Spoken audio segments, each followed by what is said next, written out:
We know that the tunnel includes two parts, the main structures and the auxiliary structures. The main structure is composed of a tunnel trunk and a portal. When we enter the tunnel, the first thing we see is the portal. So do you know what the structure of the portal is?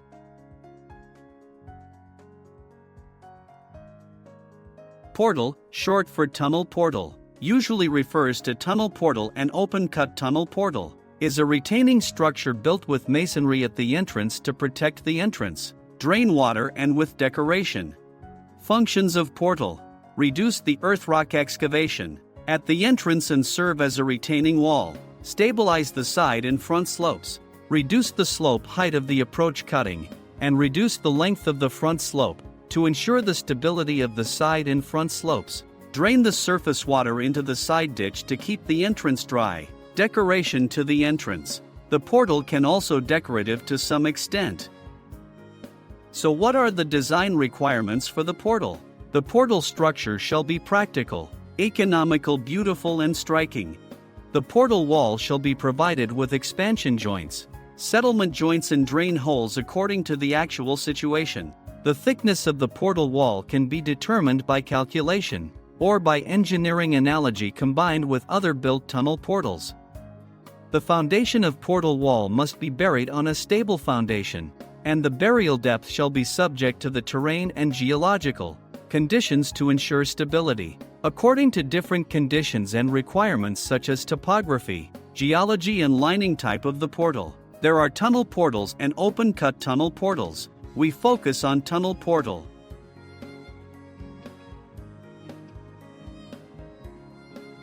The tunnel portal is a retaining structure built at the tunnel entrance without open-cut tunnel. It includes ring frame portal, end wall portal, post portal, wing wall portal, ear wall portal, bench portal and skew portal. Let's focus on the first 5 portals. Ring frame tunnel portal, for which only 2 ends of the tunnel lining are decorated. The front slope at the tunnel entrance is extremely stable. The rock stratum is hard. The joints are not developed. It is not easy to weather, and the terrain is steep with no drainage requirement. Next, let's learn about the end wall portal, also known as the straight portal.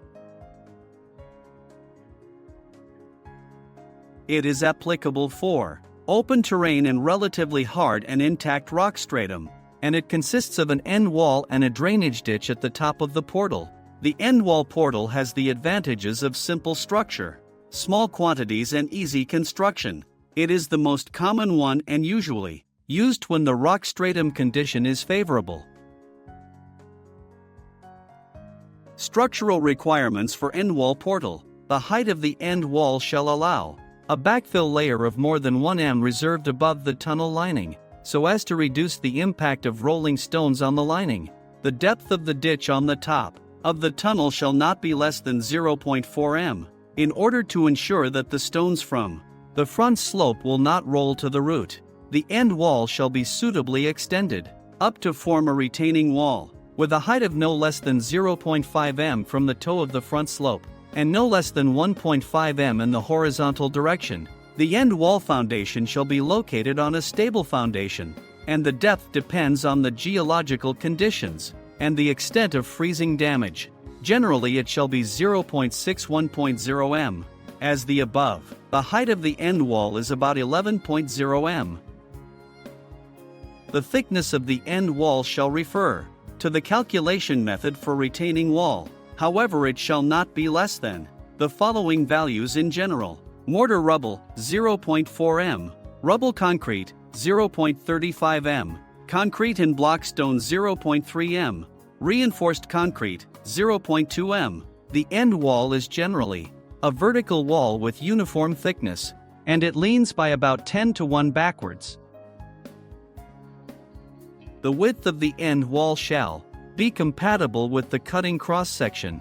The width of the lower bottom shall be the width of the cutting bottom plus the width of the ditches and berms on both sides. The upper bottom is widened in proportion to the height of the slope.